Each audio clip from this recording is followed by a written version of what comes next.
Wes, ada hati-hati, jangan lewat aspal nanti jatuh.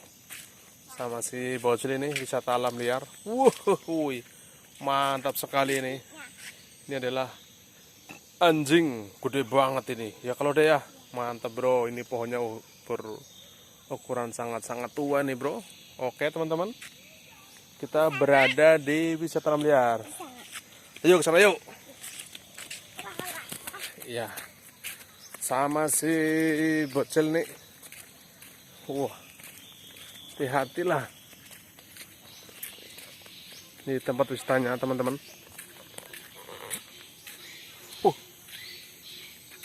Banyak suara burung bubut teman-teman.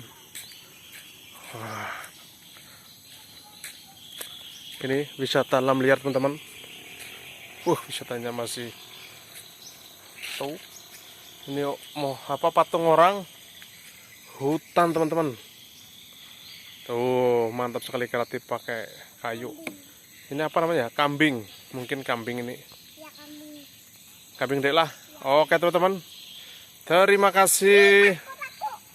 Selamat sore.